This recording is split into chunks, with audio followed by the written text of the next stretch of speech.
Good morning, students. This is M. Prasant Raju, stand before you to continue the classes of Unit 2, Lasers, Part 2.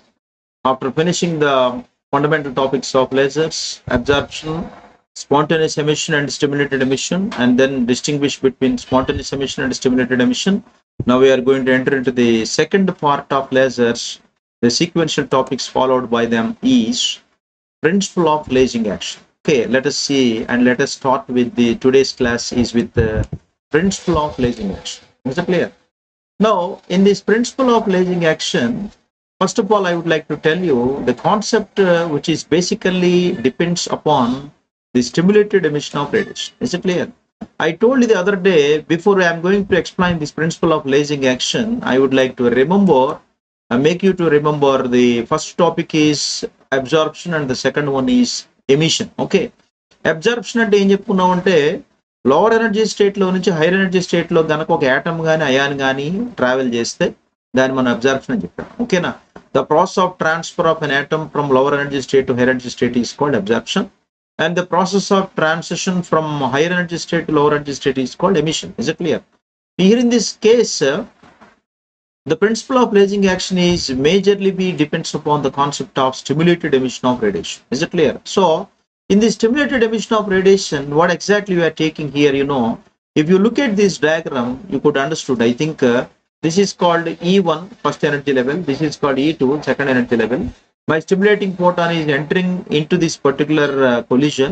Then what happens, after emission, we are going to get two stimulated photons. Is it clear? And if we send two incident photons, you will get four emitted photons. Is it clear? 1, 2, 3, and 4. Is it clear? So, like this, that means if we send one incident photon, you will get two emitted photons. And if we send two stimulated photons, you will get four emitted photons. Like that, all the process is mainly called chain reaction, and it is also called as the avalanche effect. Is it clear? So, this phenomenon is known as lasing action. Lasing action, to get the principle of lasing action, we need that the laser is a monochromatic light and it should be high intense, it should be high coherent beam and having the same frequency. These are the basic principles of lasers as we already discussed in the part 1 class. Okay, so ultimately we came to one conclusion that what type of beam it is. It is a laser beam. Is it clear? So this is what is known as principle of lasing action. Now coming to the next topic, which is called population inversion. How do we define this population inversion? Okay, the number of atoms present in a particular energy level is given by the relation. You have mathematical relation here, which is known as n is equal to n0 into e power minus e by kBt. Out of this expression, what is n? Number of atoms. So n0, number of atoms at any instant of time, is equal to 0. E minus e is called energy level, and kBt is called Boltzmann's constant.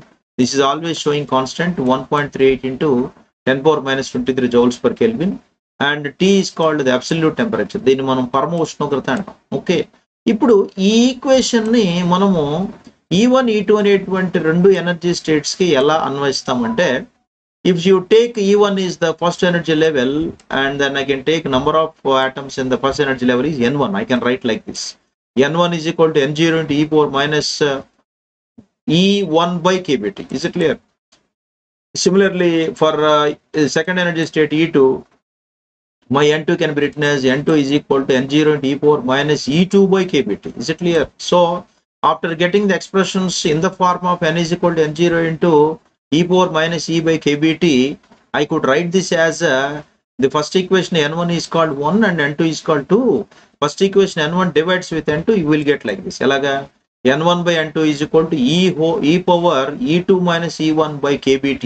That means this E2 minus E1 is called the energy level difference. I can write it as e power hnu by kBt. ఈ hnu అనేటువంటి దాన్ని మనం ఏమంటామంటే photon, energy of photon అంటాం. Is it clear? Okay, అంటే that means HVKB.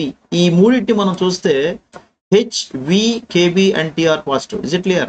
So that e power hnu by kBt is what? Greater than unity. Is it clear? So similarly, N1 by N2 greater than 1 అని రాసాం అనుకోండి, దాని అర్థం ఏంటనమాట, number of electrons లేదా number of atoms first energy లెవెల్లో ఉన్న what a ఎక్కువగా ఉంటాయి. దేనికంటే number of atoms second energy లెవెల్లో ఉన్నటువంటి వాటికంటే. Is it clear? But Here in this case, we have to change one sentence here. What is that?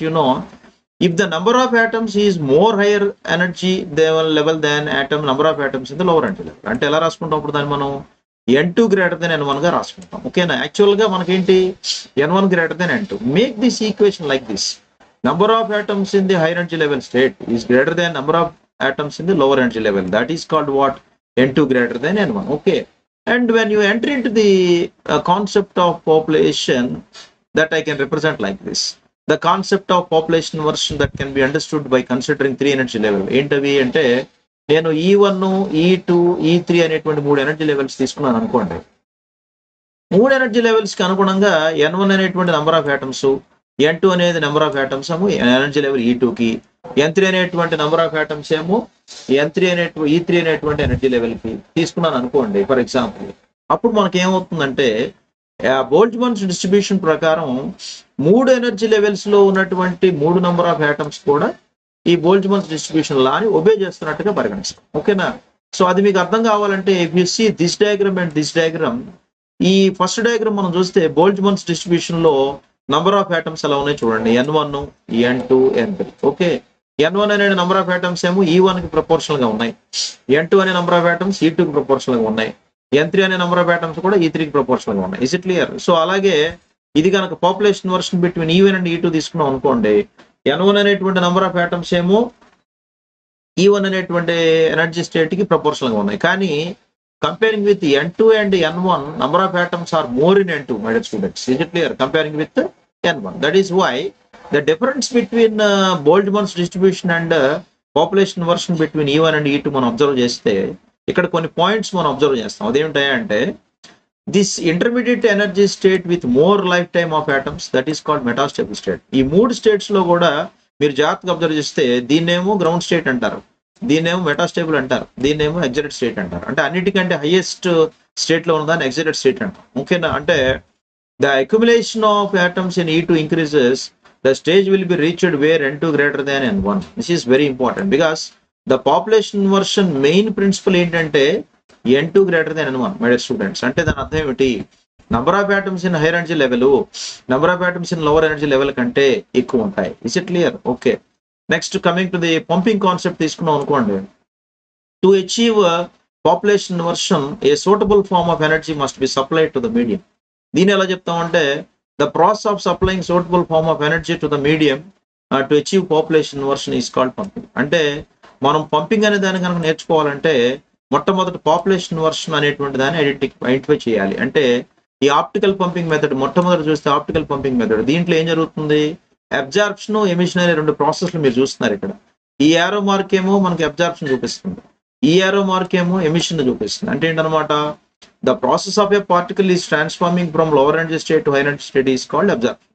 అలాగే హైయర్ ఎనర్జీ స్టేట్ లో ఉన్నటువంటి ఆటము కొంతసేపు రిమైన్ అయిన తర్వాత అక్కడి నుంచి మళ్ళీ లోవర్ ఎనర్జీ స్టేట్ కి ట్రాన్స్ఫర్ అయ్యేటువంటి విధానాన్ని మనం ఎమిషన్ అంటాం. ఓకే, అట్లా తీసుకుంటే స్టిమ్యులేటెడ్ ఎమిషన్ అనేటువంటి ప్రిన్సిపల్ కి లోబడి బిఫోర్ ఎమిషన్ 1 ఇన్సిడెంట్ ఫోటాన్ పంపిస్తే 2 ఎమిటెడ్ ఫోటాన్స్ ఎలా ఫార్మ్ అయ్యాయో ఈ డయాగ్రామ్ చూస్తే మీకు అర్థమవుతుంది. Okay, if you send 1 incident photon H-ను, you will get 2 emitted photons, say E1 and E2. Is it clear? అంటే మీకు పాయింట్ చెప్పాలి ఇక్కడ. అదేంటంటే నేను ఇన్సిడెంట్ ఫోటాన్ని బిఫోర్ ఎమిషన్ పంపించినప్పుడు దానికి ఎంత ఎనర్జీ ఉంటుందో అవి 2 ఎమిటెడ్ ఫోటాన్స్ గా విడిపోయినప్పుడు కూడా వాటికి ఎనర్జీ విషయంలో మార్పు ఉండదు అన్నమాట.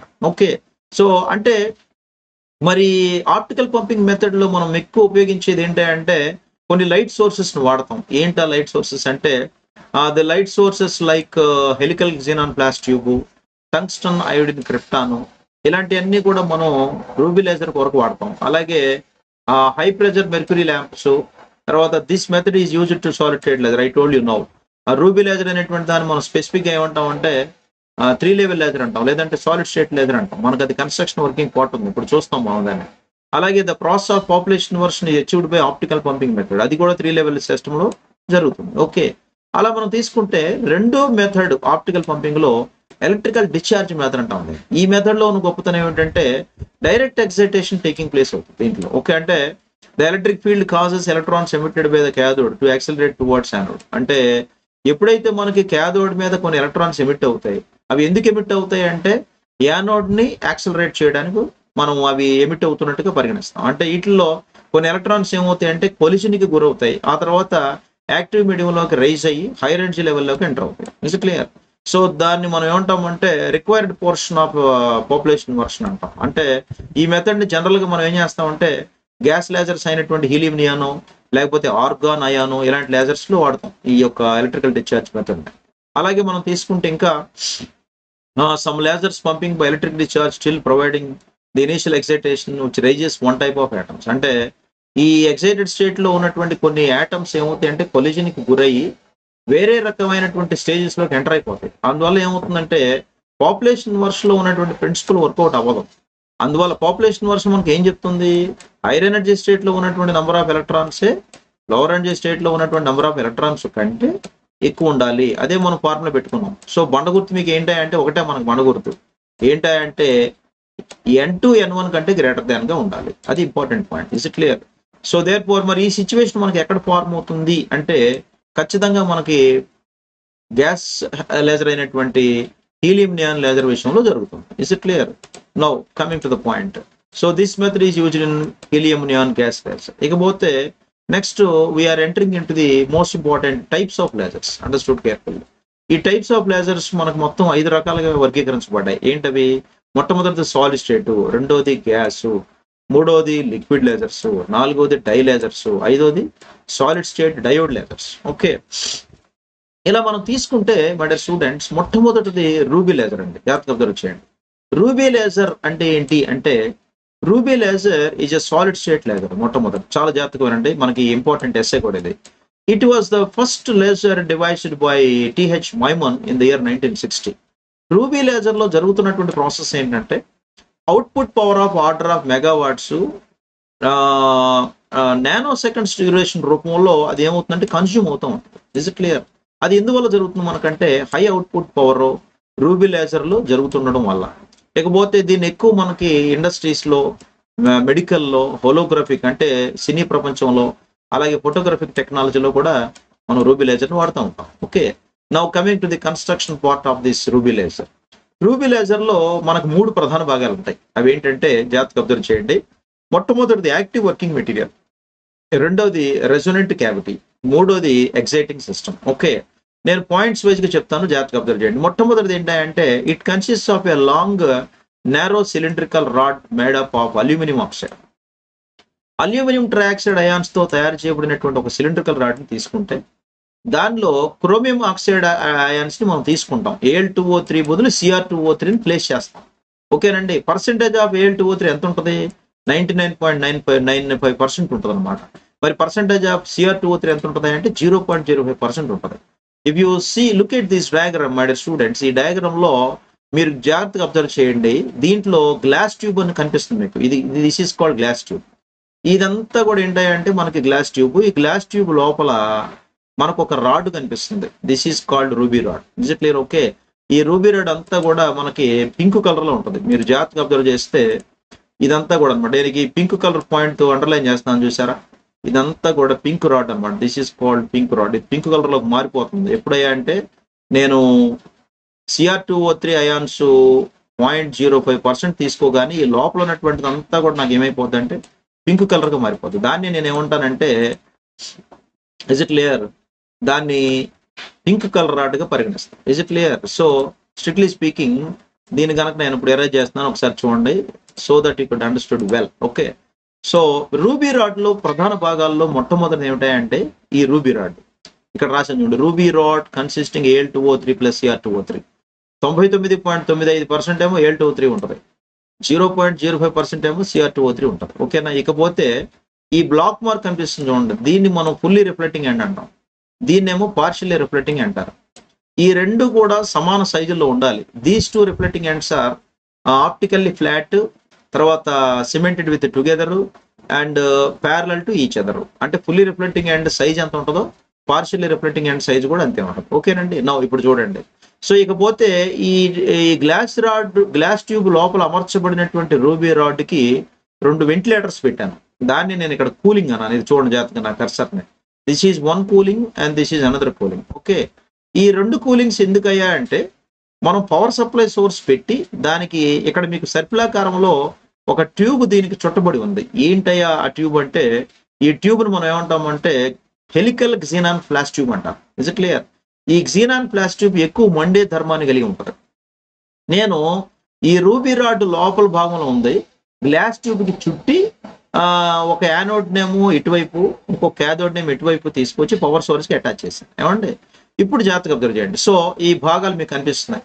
మొట్టమొదటిది యాక్టివ్ వర్కింగ్ మెటీరియల్ అంటే అది రూబీ రాడ్. రెండోది రెజొనెంట్ క్యావిటీ అంటే fully reflecting end, partially reflecting end. Resonant cavity అంటే హోల్స్ అన్నమాట, రంధ్రాలు. అలాగే మూడోది ఏంటంటే ఎగ్జైటింగ్ సిస్టమ్. ఎగ్జైటింగ్ సిస్టమ్ గా ఇక్కడ పనిచేసేది ఏంటంటే దీన్ని చూడండి ఒకసారి. That is called helical క్సినాన్ flash tube అంటారు. ఇక్కడ రాశాను చూడండి, యారో మార్క్ పెట్టి హెలికల్ క్సినాన్ ఫ్లాష్ ట్యూబ్. ఓకే. ఇకపోతే రూబీ రాడ్ యొక్క ప్రధాన ద్వారమైనటువంటి పార్షియల్లీ రిఫ్లెక్టింగ్ ఎండ్ గుండా మనకి లేజర్ బీమ్స్ రిలీజ్ అవుతాయి. Is it clear? So this was the explanation part of diagram. Now we are entering into the material. Understood carefully. So 99.95% Al2O3 ions, 0.05% chromium ions కలిపి ruby rod లో ఉంటాయి. అయితే due to the presence of chromium atoms the ruby rod appears a pink colour. ఇప్పుడే చెప్పాను మీకు నేను. 0.05% chromium trioxide ions ని add చేయడం వల్ల రూబీ రాడ్ మొత్తం కూడా పింక్ కలర్ లోకి మారిపోతుంది madam students. Is it clear? So ఎప్పుడైతే నాకు ఇది పింక్ కలర్ లోకి మారిపోయిందో the length of the rod విషయంలో, length of the ruby rod విషయంలో మనకి ఏమవుతుందంటే మార్పు వస్తుంది. అంటే కొన్ని few of the centimetres diameter లో మార్పు కలుగుద్ది, అలాగే లెంగ్త్ లో కూడా మార్పు కలుగుద్ది. Is it clear? The end faces of ruby rod made strictly parallel and are coating with silver. ఇకపోతే ఈ డయాగ్రామ్ లో మనకి ఈ ఫుల్లీ రిఫ్లెక్టింగ్ అండ్ అలాగే పార్షియల్లీ రిఫ్లెక్టింగ్ రెండింటిని కూడా మనం ఏం చేసామంటే సిల్వర్ తో కోటింగ్ ఇచ్చాం. ఇక్కడ జాగ్రత్తగా అబ్జర్వ్ చేయండి. The end faces of ruby rod made strictly parallel and are coated with silver such that one end face becomes fully reflecting and other one partially reflecting end గా act చేస్తుంది. ఓకేనండి. తర్వాత ఏం చేసాం, ద రూబీ రాడ్ ఈ surrounded by helical క్సినాన్ flash tube. ఇప్పుడే చెప్పాను మీకు నేను. ఈ రూబీ రాడ్ మొత్తం కూడా లోపల ఇన్సైడ్ పార్ట్ లోపల ఉంది గ్లాస్ ట్యూబ్ లో. దీనికి హెలికల్ క్సినాన్ ఫ్లాష్ ట్యూబ్ చుట్టి దాన్ని పవర్ సప్లై కనెక్ట్ చేస్తాం. జరుగుతున్న మ్యాటర్ ఏమిటాయా అంటే ఈ క్సినాన్ ఫ్లాష్ ట్యూబ్ లో the flash of xenon tube lasts several milliseconds and the tube consumes several thousand joules of energy. Most important point. జాగ్రత్తగా అబ్జర్వ్ చేయండి. ఎప్పుడైతే నాకు xenon flash tube several milliseconds fire గురవుతుందో ఆ consumption వల్ల ఏమవుతుందంటే time కూడా మనకి మిల్లీ సెకండ్స్ లో వెళ్ళిపోతుంది. Several thousand joules of energy create అవుతుంది. Okay. So only a part of this energy is used in pumping the chromium ions while the rest heats up apparatus. Is it clear? ఒక్క chromium ions మాత్రమే మనకి pumping గురవుతాయి ఈ ruby rod లో, మిగిలిన అన్ని కూడా రెస్ట్ లో ఉంటాయి. ఓకేనండి. అందుకని మనం ఈ కూలింగ్ సిస్టమ్ కూడా అరేంజ్ చేసాం. This is called cooling. Is it clear? Now coming to the working procedure. I told you very clearly that ruby laser is a 3-level laser. Is it clear? The working principle of the ruby laser is shown in the energy level diagram. దీన్ని మనం energy level diagram అంటారు. ఇది ఒకసారి చూడండి, నేను overall గా explain చేస్తాను. మీకు ఇక్కడ E1 అంటే గ్రౌండ్ ఎనర్జీ, E2 అంటే మెటాస్టేబుల్ ఎనర్జీ స్టేట్, E3 అంటే ఏంటి హై ఎనర్జీ స్టేట్. ఇది ఇక్కడ కనిపిస్తుంది చూడండి, ground state, metastable state, high energy state. Okay. మరి మొట్టమొదట మనకి ఒక యాటమ్ గాని అయాన్ గాని గ్రౌండ్ స్టేట్ నుంచి డైరెక్ట్ గా హై ఎనర్జీ స్టేట్ లోకి వెళ్ళిపోయిన తర్వాత అక్కడ కొంత సమయం అంటే అరౌండ్ 10⁻⁸ సెకండ్స్ రిమైన్ అయిన తర్వాత E3 నుంచి E2కి మళ్ళీ నాకు ఏం చేస్తుంది, యాటమ్ వచ్చేస్తుంది. అప్పటికి నాకు నాన్ రేడియేటివ్ ట్రాన్సిషన్ గురవుతుంది అనమాట. అంటే పంపింగ్ ప్రాసెస్ వల్ల ఒక్కసారిగా గ్రౌండ్ స్టేట్ నుంచి హై ఎనర్జీ స్టేట్కి వెళ్ళినప్పుడు దాని యొక్క వేవ్ లెంగ్త్ ఎంత ఉంటుంది అంటే 5600 యాంగ్స్ట్రామ్ యూనిట్స్ ఉంటుంది. ఓకేనండి. హై ఎనర్జీ స్టేట్ లోకి వెళ్ళినటువంటి యాటమ్ కానీ ఎలక్ట్రాన్ కానీ E3 అనేటువంటి హై ఎనర్జీ స్టేట్ నుంచి E2 అనేటువంటి మెటాస్టేబుల్ స్టేట్కి వచ్చేటప్పటికి నాన్ రేడియేటివ్ ట్రాన్సిషన్ అనే ప్రాసెస్ కి గురవుతుంది. తర్వాత మెటాస్టేబుల్ స్టేట్ నుంచి బయలుదేరిన ఎలక్ట్రాన్ కానీ యాటమ్ కానీ మరలా లేజర్ అవుట్పుట్స్ ద్వారా గ్రౌండ్ స్టేట్ లోకి ఎంటర్ అవుతుంది. ఈ ప్రాసెస్ లో అంటే in between E2 to E1 నాకు ఆ యాటమ్ యొక్క వేవ్ లెంగ్త్ సుమారుగా లేజర్ అవుట్పుట్ ఎంత ఉంటుందంటే అరౌండ్ 6943 యాంగ్స్ట్రామ్ యూనిట్స్ గురవుతుంది. Is it clear? సో ఇది ఓవరాల్ ఎక్స్ప్లెనేషన్. దీన్ని మనం వర్కింగ్ లో రాస్తాం మనం. ఎలాగంటే as the chromium atoms are active atoms and they have 3 active energy levels named as ఇప్పుడే చెప్పుకున్నాం, ground state, metastable state, high energy state. దీంట్లో క్రోమియం 3 అయాన్స్ అన్ని కూడా గ్రౌండ్ స్టేట్ లో ఉంటాయి. ఆ తర్వాత ruby rod is ఇరాడియేటెడ్ with the light of xenon flash tube. ఎప్పుడైతే ఈ క్రోమియం ఆటమ్స్ మరి కన్సంప్షన్ కి గురయ్యి పైకి వెళ్ళిపోతాయో హై ఎనర్జీ స్టేట్ లోకి వెళ్ళిపోయిన తర్వాత 5600 angstrom units absorption band width తో అవి పైకి వెళ్తాయి. తర్వాత ఏమవుతాయి అంటే ఇప్పుడు చెప్పాను మీకు నేను హైయర్ ఎనర్జీ స్టేట్లో ఇక్కడ 10⁻⁸ సెకండ్స్ పాటు ఆ యొక్క ఆటమ్స్ ఉంటాయి. తర్వాత ఏమవుతుందంటే డీకేకి గురయ్యి నెక్స్ట్ ఏం చేస్తారు నాన్ రేడియేటివ్ ట్రాన్సిషన్లో మెటాస్టేబుల్కి చేరుకుంటాయి. మెటాస్టేబుల్ అంటే ఇదంతా డీకే కరువు లోపల కిందకు వస్తుంది అనమాట. మెటాస్టేబుల్ స్టేట్ నుంచి మళ్ళీ ఏమవుతుందంటే పాపులేషన్ వర్షన్కి గురయ్యి చివరికి ఫైనల్ గా స్పాంటేనియస్ ట్రాన్సిషన్ ద్వారా గ్రౌండ్ స్టేట్ లోకి వచ్చేస్తాయి. Is it clear? So the ends of the ruby rods acting as reflecting mirrors. ఇకపోతే duty of fully reflecting and partially reflecting and ఇదిగోండి ఈహెచ్జి ఇది ఒక హోల్ అనమాట. దీన్ని మనం క్యావిటీ అంటాం. దీన్ని మనం రెసొనెంట్ క్యావిటీస్ అంటారు టెక్నికల్ లాంగ్వేజ్ లో. రెసొనెంట్ క్యావిటీస్ గా రూబీ రాడ్ లో పనిచేసేవి ఏంటి అంటే ఒకటి ఫుల్లీ రిఫ్లెక్టింగ్ అండ్ రెండోది పార్షియలీ రిఫ్లెక్టింగ్ అండ్. రెండు ప్యారలల్ అని చెప్పాను మీకు నేను. ఓకే, సైజులో వేరియేషన్ ఉండదు. మరి ఈ రెండింటి యొక్క డ్యూటీ ఏంటంటే as long as the xenon flash tube is firing and consuming these two ends, that means the fully reflecting and partially reflecting and ఏం చేస్తాయి అంటే మిగతా భాగాలన్నింటినీ కూలింగ్ కి గురేట్ చేస్తాయి. Please try to understood that point here. Is it clear? Only the chromium atoms are going to be fired and whereas the rest of are all everything is in cooling condition. Is it clear? అదే ఇక్కడ నేను చెప్తున్నాను final గా. అదేంటంటే therefore photons that are not moving parallel to the uniform rod escaping from this side because the ends of the ruby rod is acting as reflecting mirrors. Okay, and the stimulation of emission of these similar photons, the chain reaction quickly develops a beam of photons moving parallel to the rod. Is it clear? ఎప్పుడైతే నాకు ఆ avalanche అనేటువంటి programme జరుగుతుందో అంటే number of atoms create అయ్యి అవి monochromatic light గా బయటికి బహిర్గతం అవుతాయి. So which is nothing but called monochromatic.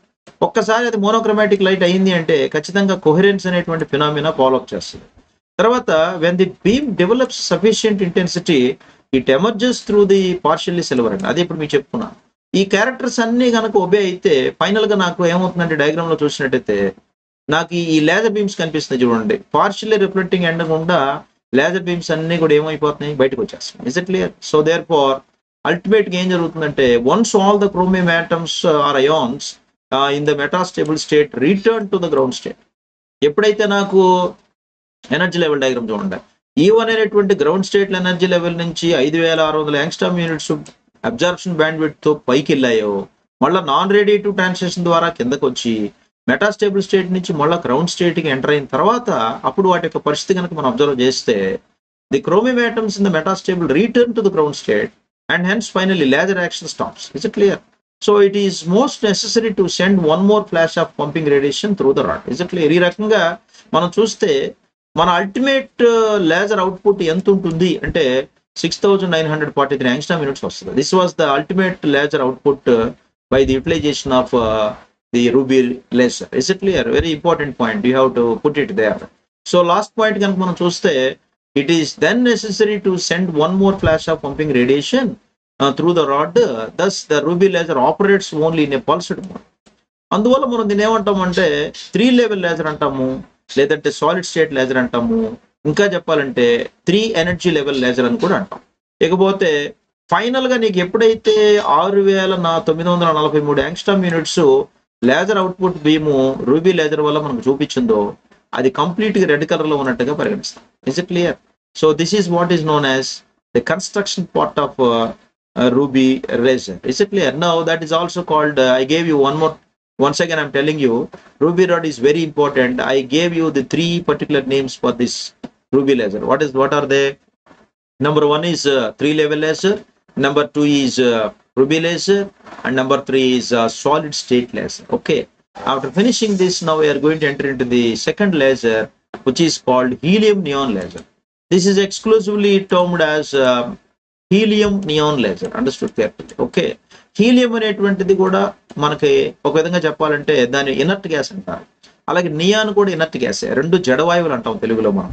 Helium neon laser was the first gas laser. It was developed by the scientist, ఇక్కడ మన జాతర చూడండి, ఆలీ జవాన్, అలాగే డబ్ల్యూ బెనెట్ అండ్ డి హెరియట్ అనేటువంటి 3 సైంటిస్టులు ఈ 4 లెవెల్ లేజర్ ని ఐడెంటిఫై చేశారు. Is it clear? This is called 4 level system.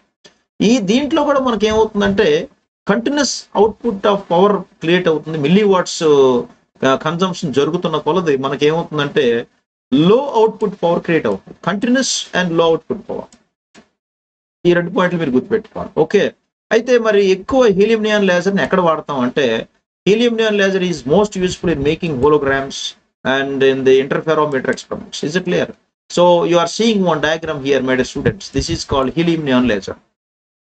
Ruby laser level లాగే దీంట్లో కూడా మనకి ఒక రాడ్ని తీసుకుంటున్నాం. దాని పేరు ఏంటంటే, అక్కడ గ్లాస్ ట్యూబ్ అన్నాం, ఇక్కడేమో క్వార్ట్జ్ డిశ్చార్జ్ ట్యూబ్ అన్నాం. కంపేర్ టు స్టడీ, జాగ్రత్తగా అబ్జర్వ్ చేయండి.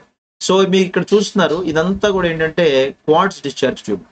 ఈ క్వార్ట్జ్ డిశ్చార్జ్ ట్యూబ్ లో నేను ఒక మిక్సర్ని తీసుకున్నా. ఏంటా మిక్సర్ అంటే, హీలియము నియాన్. 10% హీలియం తీసుకున్నాను, అలాగే 1% నియాన్ తీసుకున్నాను. తర్వాత ఈ క్వార్ట్జ్ డిశ్చార్జ్ ట్యూబ్ యొక్క ఇరువైపులా 2 ఎండ్లు తీసుకున్నా. ఈ ఎండ్నేమో ఫుల్లీ రిఫ్లెక్టింగ్ ఎండ్ అన్నాను, ఈ ఎండ్నేమో పార్షియల్లీ రిఫ్లెక్టింగ్ ఎండ్ అన్నాను. దీనికి ఇంకొక పేరు అదేమిటంటే అడ్జస్ట్మెంట్ రిఫ్లెక్టార్స్ అన్నాడు. ఇక్కడ ఒకసారి చూడండి, అడ్జస్ట్మెంట్ ఫర్ రిఫ్లెక్టార్స్. ఓకే, ఇకపోతే దీంట్లో ఎలక్ట్రోడ్స్ని పెట్టాము, దానికి మనం ఆర్ఎఫ్ జనరేటర్ని కనెక్ట్ చేసాము. ఈ రెగ్యులర్ ఫ్రీక్వెన్సీ జనరేటర్ తీసుకొని ఆర్ఎఫ్ జనరేటర్కి ఒకటేమో యానోడ్, ఇంకోటేమో క్యాథోడ్ని కనెక్ట్ చేసాము. తర్వాత ఈ లెఫ్ట్ హ్యాండ్ వచ్చేసి కంప్లీట్గా పర్ఫెక్ట్ రిఫ్లెక్టర్కి యాక్ట్ చేస్తుంది, రైట్ హ్యాండ్ వచ్చేసి పార్షియల్ రిఫ్లెక్టర్కి యాక్ట్ చేస్తుంది. ఓకేనా? ఇకపోతే క్వార్ట్జ్ డిశ్చార్జ్ ట్యూబ్లో ఎప్పుడైతే మనము పవర్ సప్లైని ఇస్తూ ఉన్నామో, లోపల ఏమవుతాయి అంటే ఈ యాటమ్స్ అయాన్స్ కూడా ఫైరింగ్కి గురయ్యి లేజర్ బీమ్స్ ఇలా బయటకు వస్తాయి. So the way of getting laser output beams in both the lasers are through the partial reflector. ఈ హీలియం నియాన్ లేజర్ లో దీనికి మనం పేరు మార్చాం, కానీ రెండు కూడా ఒకటే రకం. ఏంటంటే అక్కడేమో fully reflecting and partial reflecting అన్నాం, ఇక్కడేమో పర్ఫెక్ట్ రిఫ్లెక్టర్ పార్షియల్ రిఫ్లెక్టర్ అన్నాం, అంతే తేడా. సో అక్కడేమో గ్లాస్ ట్యూబ్ అన్నాం, ఇక్కడేమో క్వార్ట్జ్ డిశ్చార్జ్ ట్యూబ్ అన్నాం. ఓకేనండి? Now coming to the description construction part of this. Okay, now as I told you that it consists of a long narrow quartz discharge tube filled with helium and neon mixture. ఎంతెంత కలిపామంటే ఇది చూడండి, 10:1 రేషియోలో ఒక మిక్చర్ని తీసుకున్నాం. ఆ మిక్చర్లో helium 10% ఉండాలి, neon ఏమో 1% ఉండాలి. ఓకే, మరి ఏ ఏ సందర్భాల్లో తీసుకుంటాం అంటే, రెండో పాయింట్లో మనం తీసుకుంటే the helium atoms are at a pressure of 1 mm of mercury. H G అంటే మెర్క్యూరీ అనమాట. ద్రవ రూపంలో ఉన్నటువంటి ఒకే ఒక లోహ పదార్థం, అదే పాదరసం అంటాం దాన్ని. 1 mm ఆఫ్ హెచ్ దగ్గర ఏమో హీలియం ఆటమ్స్ ని, 0.1 mm ఆఫ్ మెర్క్యూరీ దగ్గర ఏమో నియాన్ ఆటమ్స్ ని తీసుకుంటే, ఈ రెండు కూడా ఒక డిఫరెంట్ ప్రెషర్స్ దగ్గర వర్కౌట్ అవుతున్నాయి. The pressures of helium and neon atoms are in the ratio 10:1. ఓకేనా? The laser action takes place in the energy levels in the neon atom. అప్పుడు ఇక్కడ ఏం జరుగుతుందో చూడండి జాగ్రత్తగా. Helium atoms help to achieve the population version by importing their energy to the helium neon atoms. Is it clear? నేను electrodes ని connect చేశానండి discharge tube కి. Source of high frequency alternating current రెండింటికి కూడా కనెక్ట్ అయింది, 2 electrodes. అంటే నాకు ఒక పాయింట్ అర్థమవుతుంది, ఏంటది? Helium neon gas mixture forms the lasing medium. Is it clear? ఈ క్వార్ట్జ్ డిశ్చార్జ్ ట్యూబ్ లో ఉన్నటువంటి హీలియం నియాన్ గ్యాస్ మిక్చర్ ఒక లేజింగ్ మీడియం ని ఏర్పాటు చేసి, ఆ మిక్చర్ ఏమవుతుందంటే ఈ క్వార్ట్జ్ డిశ్చార్జ్ ట్యూబ్ లో ఎన్క్లోజ్ అయ్యి ప్యారలల్ మిర్రర్స్ ద్వారా ఫార్మింగ్ అయ్యి రెజొనేటింగ్ క్యావిటీకి గురయ్యి చివరికి పార్షియల్లీ రిఫ్లెక్టింగ్ ద్వారా ఏమవుతుంది? బయటకు వస్తుంది. ఓకేనా? సో అదే ఇక్కడ రాశాను, this mixture is enclosed between a set of parallel mirrors forming a resonant cavity. One of the mirrors is completely reflecting and other is partially reflecting mirror. Is it clear? So అంటే ఎక్కడైతే నాకు partial గా reflect అయ్యిందో, ఆ partial గా reflect అయినటువంటి దానికి ఉండా మనకి ఏమైంది? ఈ లేజర్ బీమ్స్ బయటకు వస్తాయి. Is it clear? So therefore strictly speaking, మరి ఎప్పుడైతే బయటకు వచ్చినాయో the mixture is enclosed between a set of parallel mirrors forming resonant cavity form చేస్తుంది. అప్పుడు మనకి యాంప్లిఫై అయ్యి ఈ లేజర్ బీమ్ అవుట్పుట్ బయటకు వస్తుంది. ఓకేనండి? ఈ డయాగ్రామ్ కనుక మీరు చూస్తే schematic diagrammatical representation of helium neon laser. ఇకపోతే వర్కింగ్ ప్రిన్సిపల్కి వస్తే మీరు జాగ్రత్తగా అబ్జర్వ్ చేయండి.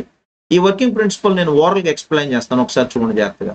ఇక్కడ మీకు లెఫ్ట్ సైడ్ లోనేమో 3 హీలియంస్ కనిపిస్తుంది, హీలియం 1, హీలియం 2, హీలియం 3. ఇకపోతే ఇటు సైడ్ నియాన్ మనకు 6 కనిపిస్తుంది, neon 1, neon 2, neon 3, neon 4, neon 5, neon 6. ఇది క్లియర్? దీన్ని మనం ఏమంటామంటే energy level diagram of helium neon atoms అంటాం. హీలియం 1 అంటే ఎక్కడ ఉంది? మనకి గ్రౌండ్ స్టేట్ లో ఉంది. గ్రౌండ్ స్టేట్ లో ఉన్న ఆటమ్స్ మెటాస్టేబుల్ స్టేట్ అయినటువంటి హీలియం 2కి వచ్చి, అక్కడి నుంచి మళ్ళీ హీలియం 3కి వచ్చి, ఇక్కడ మనకి దగ్గర 10⁻⁻80 సెకండ్స్ రిమైన్ అవుతాయి ఇక్కడ. తర్వాత ఏమవుతుందంటే నియాన్ ఆటమ్స్ తో కొలిజన్ కి గురవుతాయి. ఇక్కడ నేను రాశాను చూడండి, హీలియం నియాన్ కొలిజన్ రీజియన్ అన్నాను. ఏమండి? ఈ హీలియం నియాన్ కొలిజన్ రీజియన్ లో హీలియం ఆటమ్స్ అంటే ఎగ్జైటెడ్ స్టేట్ లో ఉన్నటువంటి హైయర్ ఎనర్జీ స్టేట్ లో ఉన్నటువంటి helium atoms right side highest energy state లో ఉన్నటువంటి నియాన్ 6 ఆటమ్స్ తో కొలైడ్ అయ్యి నియాన్ 6 నుంచి ఏమవుతుందంటే ఎప్పుడైతే కొలైడ్ అవుతాయో దాని యొక్క వేగం తగ్గుతుంది. గ్రాడ్యువల్ గా Ne6 నుంచి Ne5 కి 3.39 మైక్రోమీటర్స్ తో డీకే ఆరంభమవుతుంది. ఒక 2 ఆటమ్స్ ఒకటి Ne6 టు Ne5 వచ్చింది, మళ్ళీ Ne6 టు Ne3 కి జంప్ అయింది. Is it clear? ఇక in between Ne6 to Ne5 3.39 micrometres తో డీకే ఆరంభమైంది. అలాగే Ne4 నుంచి మళ్ళీ Ne3కి 1.15 మైక్రోమీటర్స్ తో డీఎక్సైటేషన్ స్టార్ట్ అయింది. This is called de-excitation. పైకి వెళ్తే ఎక్సైటేషన్, ఎగ్జైటెడ్ స్టేట్ లెవెల్ నుంచి గ్రౌండ్ స్టేట్ కి వస్తుంటే దాన్ని డీఎక్సైటేషన్ అంటారు. ఓకేనా? సో నాకు ఇప్పుడు Ne6 టు Ne3 మధ్య నా లేజర్ బీమ్ యొక్క వెయిటేజ్ ఎంత ఉందంటే 6300 to 8 ఉంది. జాగ్రత్తగా అబ్జర్వ్ చేయండి. అంటే ఇది రూబీ లేజర్ కంటే తక్కువే. మళ్ళా ఈ కంటిన్యూస్ డీకే డిసింటిగ్రేషన్ ఆరంభమయ్యి అది కంటిన్యూ అవుతుంది. ఎలాగా Ne3 టు Ne2కి వచ్చింది. అది ఎలా జరిగింది? మళ్ళా 6328 యాంగ్స్ట్రామ్ యూనిట్లు అంటే ఆటమ్ స్పాంటేనియస్ ఎమిషన్ ద్వారా 6000కి పడిపోయింది. Is it clear? మళ్ళీ ఏమైంది? డీఎక్సైటేషన్ బై కొలిషన్ వల్ల Ne2 నుంచి Ne1కి వచ్చేసింది. Ne1 అంటే complete ground state of neon atom. ఏమండి? ఎప్పుడైతే ground state of complete neon atom కి ఈ ఎక్సైటేషన్ కొలిషన్ వల్ల Ne2 నుంచి ఆటమ్ జంప్ అయి వచ్చిందో ఆ ఆటమ్ నాకు కంప్లీట్ గా రేడియేషన్ లెస్ స్థితిలో ఉంటుంది. Is it clear? దానికోసం మనం ఎక్స్ప్లెనేషన్ స్టార్ట్ చేస్తున్నాం. ఏంటది? Consider 3 helium atoms, consider 6 helium neon levels. తర్వాత ఏం చేసాం? Helium atoms are excited very efficiently by electron impact into the higher energy level helium 2 to helium 3. Okay, అదే మనం ఇప్పుడు చెప్పుకున్న వర్డ్స్ లో హీలియం 1 నుంచి ఆటమ్స్ ఏమైపోయినాయి? హీలియం 2కి వెళ్ళింది. హీలియం 2 నుంచి ఇంకా ఎక్సైట్ అయ్యి మెటాస్టేబుల్ నుంచి మళ్ళీ ఎగ్జైటెడ్ స్టేట్ లోకి వెళ్ళిపోయింది. తర్వాత ఏమైంది? ఈ ఎగ్జైటెడ్ స్టేట్ లో ఉన్న helium atoms right side excited state లో ఉన్నటువంటి నియాన్ 6 ఆటమ్స్ తో కొలైడ్ అయ్యి అక్కడి నుంచి కంటిన్యూస్ డిసింటిగ్రేషన్ ఆరంభమయ్యి వివిధ ప్రాసెస్ల ద్వారా Ne1కి వచ్చేటప్పటికి నా ఆటమ్ కంప్లీట్ గా రేడియేషన్ లెస్ కండిషన్ లో ఉన్నట్టుగా ఐడెంటిఫై చేశాను. ఏమండి? That I'm explaining with possible transactions. ఒకసారి చూడండి. మొదటి పాయింట్ కనుక మనం చూస్తే some of the neon atoms de-excite from Ne6 to Ne5. ఈ సీక్వెన్స్ గుర్తుపెట్టుకోవాలి మీరు. సో ఇన్ దిస్ ట్రాన్సిషన్ ఏదది? ఎప్పుడైతే నాకు Ne6 నుంచి Ne5కి వస్తుందో ట్రాన్సిషన్ అనేటువంటిది కంప్లీట్ గా electromagnetic radiation of wavelength అధీనంలో ఉంది. అది ఎంతతో ఎమిట్ అయింది అంటే 3.39 మైక్రోమీటర్స్ వేవ్ లెంగ్త్ తో ఎమిట్ అయింది. తర్వాత ఏమైంది? రెండో పాయింట్ లో the other neon atoms again de-excited from Ne6 to Ne3 during this transition ఈ ఫోటానికి ఎంత వచ్చిందంట? 6328 యాంగ్స్ట్రామ్ యూనిట్స్ తో ఎమిట్ అయింది. ఓకేనండి? నెక్స్ట్ మళ్ళీ మూడో పాయింట్కి వచ్చేటప్పటికి the neon atoms in the neon 4 state are de-excited to Ne3 then an electromagnetic radiation of 1.15 micrometres emitted. అంటే ఇక తగ్గిపోతుంది అనమాట. ఫోర్త్ పాయింట్ లో చూస్తే the neon atoms in Ne3 state de-excite spontaneously to Ne2. ఒక్కసారిగా Ne3 నుంచి Ne2కి పడిపోయింది. అప్పుడు దాని యొక్క వేవ్ లెంగ్త్ ఎంత ఉంది? 6000 యాంగ్స్ట్రామ్ యూనిట్స్. ఇంకా ఫైనల్ గా తీసుకుంటే the neon atoms in the state Ne2 de-excite to the state Ne1. My Ne1 is ultimate ground state of any atoms making collisions with the wall of the discharge tube. Final గా అంటే నాకు ఎప్పుడైతే Ne2లో నుంచి Ne1కి వస్తుందో ఇక అప్పుడు నాకు partial reflector గుండా లేజర్ బీమ్స్ అన్ని ఏమవుతున్నాయి? బయటకు వచ్చేస్తాయి. Is it clear? So this is what is known as the construction and working process of helium neon laser. ఈ రకంగా మనకు ఫైనల్ గా ఎంత వచ్చింది అంటే in order to get only 6328 angstrom units output, the laser tube windows are made up of glass or quartz. It can be absorbed strongly 1.55 and 3.39 micrometers.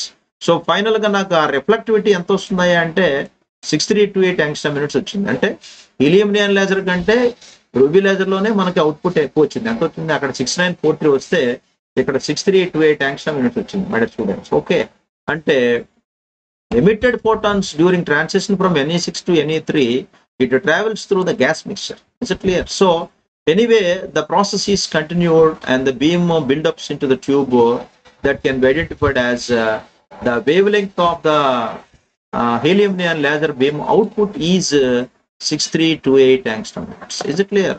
Now coming to the applications of laser, one of the most important topic. Lasers are majorly be used in medicine, engineering, because they are high intensity, they are high coherence and high monochromaticity and very beautiful topics like high directionality. Okay, so 4 ప్రముఖమైనటువంటి ధర్మాలు lasers ఉన్నాయి. ఏంటి అవి అంటే మొట్టమొదటిది high ఇంటెన్సిటీని కలిగి ఉన్నాయి, రెండోది హై కోహెరెన్స్ ని కలిగి ఉన్నాయి, మూడోది హై మోనోక్రమాటిసిటీని కలిగి ఉన్నాయి. ఈ పాయింట్లన్నీ మీకు మొదటి క్లాస్లో చెప్పాను పార్ట్ 1లో. అలాగే నాలుగోది హై డైరెక్షనాలిటీని కలిగి ఉంది. Okay, now let me explain the lasers in measurement distance and motion. ఈ 3 పాయింట్లు కనుక మీరు చూస్తే మెయిన్ మనకి మైకెల్సన్ ఇంటర్ఫెరోమీటర్లో ఎక్స్పెరిమెంట్లో ఈ లేజర్స్ని వాడినట్టుగా చూస్తాం. Because they are having high property of coherence. అలాగే లేజర్ బీమ్స్లో ఉన్న గొప్పతనం ఏమిటంటే మోనోక్రోమాటిక్ లైట్ నుంచి బయటకు వస్తాయి, కాన్స్టెంట్ ఫేజ్ డిఫరెన్స్తో ప్రయాణం చేస్తాయి, and they can travel up to long distances without much loss of energy. ఎక్కడ కూడా శక్తిని కోల్పోకుండా సుదూర ప్రయాణం చేస్తాయి. అలాగే if at all you want to find out the distance of the object in oceans, we use it formula, the familiar formula, which is called D is equal to CT/2. And in another method, laser light is modulated using a signal. The change in phase of transmitted wave and the reflected wave is measured. అలాగే మనం తీసుకుంటే మూడో అప్లికేషన్లో the velocity of a moving object that can be compared and measured by frequency of the signal reflected from the object. Okay, so అక్కడ మనం సీని మనం velocity of light అంటాం. దానికి ఒక ఫార్ములా వాడాం. ఏంటో ఫార్ములా అంటే V is equal to C/2 అన్నమాట. రెండో రంగం తీసుకుంటే లేజర్స్ ఇన్ సైన్స్, విజ్ఞాన శాస్త్రంలో lasers are used to investigate basic laws of interaction of atoms and molecules. అలాగే electromagnetic waves of high intensity study చేయడానికి ఉపయోగపడతాయి. ఆప్టికల్ ఫినామినన్స్ లో కూడా లేజర్స్ ఉపయోగపడతాయి. నెక్స్ట్ లేజర్స్ ఇన్ ఇండస్ట్రీని కనుక మనం తీసుకుంటే పరిశ్రమల్లో మొట్టమొదటి లేజర్ బీమ్ ని ఒక ఫైన్ స్పాట్ గా వాడుతూ ఉంటారు. Small spot size implies gives high energy densities. అలాగే వెల్డింగ్ లో, కటింగ్ లో, డ్రిల్లింగ్ లో ప్రాసెస్ లో ఉపయోగిస్తూ ఉంటారు. తర్వాత it is possible to make minute holes in the crystals by lasers without any damage in the crystal structures. Most important crystallographic application.